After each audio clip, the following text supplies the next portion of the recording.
Subscribe कीजिए। बुखारी शरीफ की हदीस है, किताबुल निकाह में है, और वो हदीस बहुत बयान होती है हमारे मिंबर से, लेकिन आज उसका हम जायजा लेंगे। हदीस ये है कि हजरत सैयदना अब्बास इब्न अब्दुल मुत्तलिब ने ख्वाब देखा, या हुजूर के घर के किसी फर्द ने ख्वाब देखा। ठीक है, कहीं पर हदीस में अब्बास नामजद है और कहीं पर हजरत अब्बास का नाम नहीं है, बल्कि हुजूर के किसी घर के फर्द ने देखा। ख्वाब देखने वाले का नाम नहीं है, लेकिन बहरहाल उम्मत इस पर इत्तेफाक करती है कि ख्वाब देखने वाले कौन थे? हजरत अब्बास थे। एक बात, उन्होंने ख्वाब में अबू लहब को देखा। अबू लहब कौन है जानते? अबू लहब सर्टिफाइड काफिर का नाम अबू लहब है। आसान करूं अपनी जबान में, सनद याफ्ता काफिर का नाम अबू लहब है। आप किसी काफिर के मुतालिक यकीन से नहीं कह सकते कि ये बंदा कुफ्र पे मरा।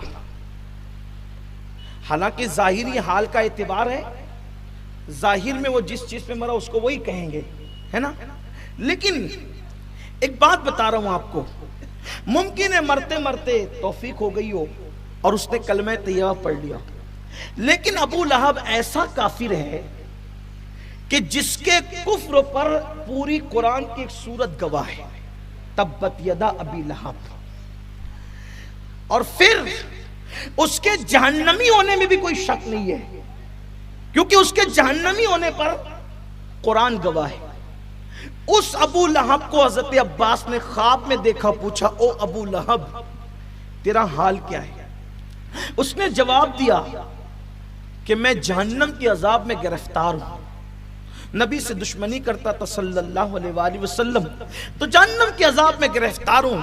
लेकिन एक खास बात यह है कि जब पीर का दिन आता है तो मेरे अजाब में कुछ कमी हो जाती है और मुझे अपनी उंगली को चूसने का मौका मिलता है, जिससे मुझे ठंडा पानी मिल जाता है और मैं चूस करके राहत पाता हूं।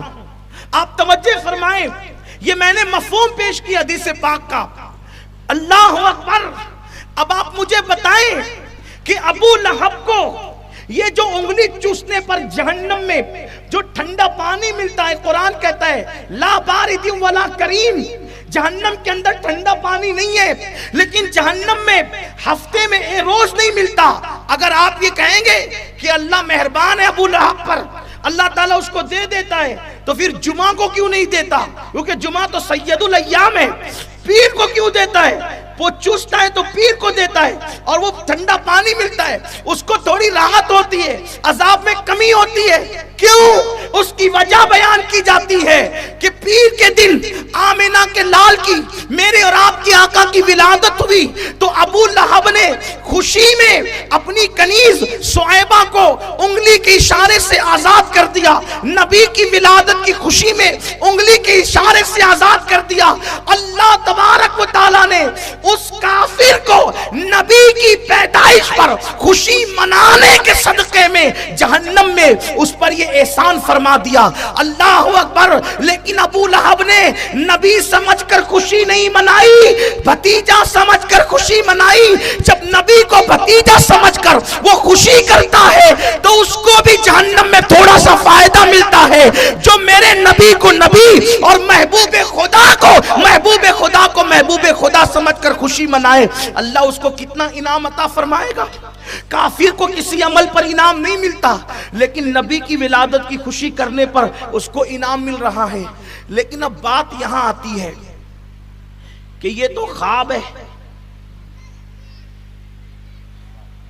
ये तो ख्वाब है। ख्वाब से दलील ली जा रही है। ख्वाब की शरई हैसियत क्या होती है? ख्वाब तो कोई भी कुछ भी देखता है, ख्वाब तो कोई भी कुछ भी देखता है। ख्वाब को कैसे दलील बना रहे हैं आप लोग? पहली चीज, क्या ये उसूल आज आपको पता चला है कि ख्वाब को क्यों दलील बना रहे हैं? ये उसूल امام المحدثین امام بخاری کو نہیں پتا تھا، امام بخاری کو نہیں پتا تھا کہ خواب دلیل نہیں بن سکتے. میرا اور آپ کا خواب دلیل نہیں بن سکتا، لیکن جس خواب کو صحابی دیکھے اور صحابی دیکھ کر اس کو بیان کرے تو اب وہ خواب نہ رہ گیا. توجہ آپ کی، صحابی جب خواب دیکھ کر خواب کو بیان کرتا ہے تب وہ خواب نہیں رہ گیا بلکہ اب وہ حدیث ہو گئی. اس لیے کہ اگر وہ قابل اعتبار نہ تھا تو صحابی اس کو بیان نہیں کرتا، لیکن صحابی نے خواب دیکھ کر اپنی زبان سے بیان کر دیا تو وہ حدیث ہو گیا. اس لیے کہ حدیث کی تعریف یہ ہے کہ جو نبی کی زبان سے نکلے وہ بھی حدیث ہے، اور جو صحابی کی زبان سے نکلے وہ بھی حدیث ہے. تو اب عباس نے کیا دیکھا یہ عباس جانے، ہم تو اتنا جانتے ہیں کہ عباس جو صحابی رسول ہے انہوں نے بیان کیا، تب ان کا بیان کرنا یہ بھی حدیث ہو گیا، یہ بھی حدیث ہو گیا. اور پھر اللہ اکبر، کتنا بڑا فائدہ. ابو لہب جیسے کافر کو فائدہ مل رہا ہے، فیض مل رہا ہے. اس لیے تم بھی میلاد مناؤ، اپنے بچوں کو بتاؤ میلاد کیا ہے، حضور کی آمد کیا ہے. اور کمنٹ شیئر ضرور کریے.